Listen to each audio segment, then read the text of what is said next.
Nous avons tenu mardi 28 janvier 2025 notre 32e conseil du 8e arrondissement de la mandature. En dépit des actualités parisiennes, cet ordre du jour était à nouveau étonnamment léger. La maire de Paris se concentre manifestement d'ores et déjà sur la valorisation de son mauvais bilan et sa communication préélectorale. Pour ma part, j'ai défendu deux vœux, posé une question orale et concentré mes principales interventions sur les dossiers que je considère être prioritaires pour les habitants du 8e et pour l'arrondissement.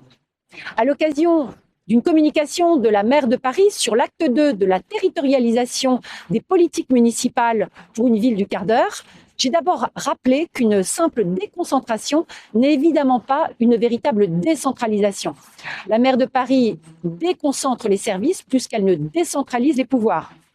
Pour ma part, je suis favorable à la décentralisation fonctionnelle d'un maximum des pouvoirs de la maire de Paris vers les maires d'arrondissement. J'ai ensuite regretté que la modification du règlement municipal sur le changement d'usage des locaux d'habitation s'arrête au milieu du gué.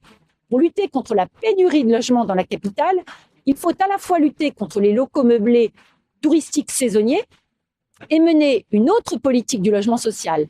J'ai ensuite défendu deux vœux et posé une question orale. Mon premier vœu avait pour objet que la ville de Paris fasse améliorer la procédure AFELNET afin de restaurer une capacité de choix pour tous les collégiens dans leur quartier en donnant plus de poids aux résultats scolaires.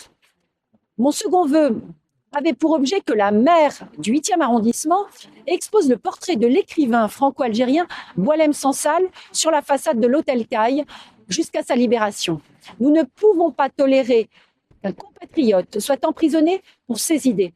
Enfin, ma question orale, adressée à la maire du 8e arrondissement, a porté sur l'installation de radars sonores boulevard Haussmann et boulevard Malesherbes. Sur ces sujets, comme sur tous les autres, je reste à votre entière écoute et disposition. Vous pouvez compter sur mes convictions et sur mon énergie.